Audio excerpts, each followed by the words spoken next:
Hello student, देखो इस question को। JEE Main 2026 8th April evening shift का क्वेश्चन है। क्या बोल रहा है? For the function f of x e power sine mod x minus mod x for x belongs to real, consider the following statement. Statement one देखो आप। F is differential for all real number. ठीक बात बताओ, जैसे ई sine x है ना, और यहाँ पे मॉड लगा हुआ है, तो हमारे पास हम हर पॉइंट पे चेक नहीं करेंगे। चेक करने के लिए रियल नंबर में बहुत सारे पॉइंट हैं, बस हमें डाउटफुल पॉइंट पे देखना है जहाँ पे फंक्शन चेंज हो, डेफिनेशन बदले। राइट। क्योंकि अगर डेफिनेशन नहीं चेंज हो रही तो obviously L H D R H D या L H L R H L अगर लिमिट से बात करो सेम ही आएगा। खैर, तो पहले हम क्या करेंगे, डिफरेंशियबिलिटी चेक करने के लिए सबसे पहले इस फंक्शन को रीडिफाइन करते हैं। क्रिटिकल पॉइंट पे चेंज हो रहा है इसलिए, तो इसका मॉड एक्स है। अब मॉड एक्स कब होता है? एक्स खुलता है जब एक्स पॉजिटिव या जीरो हो, और मॉड एक्स खुलता है माइनस एक्स जब एक्स नेगेटिव हो। तो यहाँ पे दोनों केस बना लिए। हाँ, जीरो को हम कहीं भी इंक्लूड कर सकते हैं, तो मैंने पॉजिटिव के साथ में रख लिया। अब देखो मॉड एक्स क्या होगा। मॉड एक्स अपना एक्स होगा जब x greater than equal to zero है, और मॉड एक्स होगा माइनस एक्स जब एक्स नेगेटिव हो। तो माइनस एक्स आप रखोगे तो sine of minus zero minus sine zero होता है, तो इसीलिए देखो पॉजिटिव आ गया। अब यहाँ से हम आगे बढ़ते हैं और हम डिफरेंशियबिलिटी के लिए लेफ्ट हैंड, वैसे तो हम फर्स्ट लॉ यूज कर सकते हैं लेकिन काफी बड़ा हो जाएगा, जो एग्जाम पॉइंट से थोड़ा सही नहीं होगी, टाइम बहुत कम मिलता है। राइट। तो हम क्या करेंगे, डायरेक्टली फंक्शन को डिफरेंशिएट करके L H D R H D की वैल्यू चेक कर लेंगे कि लेफ्ट हैंड डेरिवेटिव और राइट हैंड डेरिवेटिव दोनों का डाउटफुल पॉइंट पे क्या वैल्यू आता है।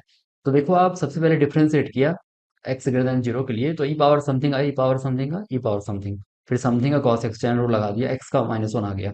Similarly e power minus sine x का e power minus sine x, फिर माइनस साइन एक्स का माइनस कॉस एक्स, और एक्स का वन हो गया जब एक्स नेगेटिव है। अब यहाँ पे जीरो से थोड़ा ज्यादा पे देखना है। अच्छा, मैंने एल एच डी निकाली है, देखो आप ध्यान से। तो e power zero cos zero कितना हो जाएगा, एल एच डी ये वाला फंक्शन देखो, कॉस जीरो वन, लेकिन यहाँ पे माइनस लगा हुआ है तो माइनस वन इसीलिए लिखा हुआ है क्योंकि मैंने एफ डैश जीरो माइनस निकाला है। अब देखो ध्यान से, इसी वजह से यहाँ पे आ गया minus one plus one zero. Are H D की बात कर लेते हैं, एफ ऑफ जीरो प्लस की। तो एफ ऑफ जीरो प्लस में आप देखो ई पावर साइन जीरो तो वन, अब ई पावर जीरो हो जाएगा ना तो वन, और कॉस जीरो वन, तो इसीलिए यहाँ पे वन, और बाकी माइनस वन तो है ही, तो जीरो आ गया। तो हमारे डाउटफुल पॉइंट पर भी, मतलब जीरो पर डाउट था क्योंकि फंक्शन चेंज हो रहा था, वहां पे नॉन डिफरेंशिएबल हो सकता था, लेकिन वहां पर भी L H D R H D equal आ गई। इसका मतलब हर जगह डिफरेंशिएबल है, तो बिल्कुल स्टेटमेंट वन सही हो जाएगा।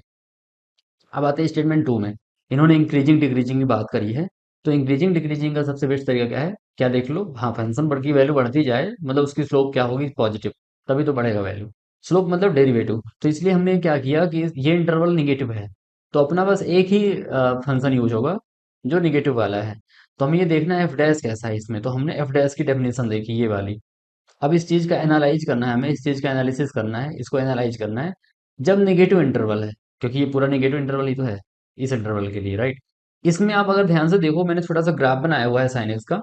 तो साइन एक्स की value minus pi minus pi two में माइनस वन से जीरो चेंज हो रही है, लेकिन यहाँ पे माइनस साइन एक्स है अपने क्वेश्चन में। तो वो तो क्या हो जाएगा, जीरो से वन, क्योंकि निगेटिव माइनस वन से जीरो है, तो उसका निगेटिव लेना है हमें, तो जीरो से वन हो गया।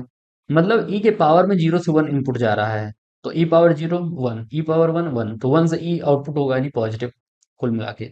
दूसरी बात आप देखो, कॉस की बात करें तो कॉस भी माइनस वन से जीरो ही होता है ना, माइनस पाई से माइनस पाई टू में। अब बात यहाँ पे आती है, हमारे क्वेश्चन में क्या है, माइनस कॉस एक्स, तो वो भी क्या आ गया, जीरो से वन, तो दोनों ही पॉजिटिव हैं। और दो पॉजिटिव मल्टीप्लाई होके पॉजिटिव देंगे, और वो वन के साथ ऐड और हो रहा है, तो वन से ज्यादा आएगा पॉजिटिव। राइट।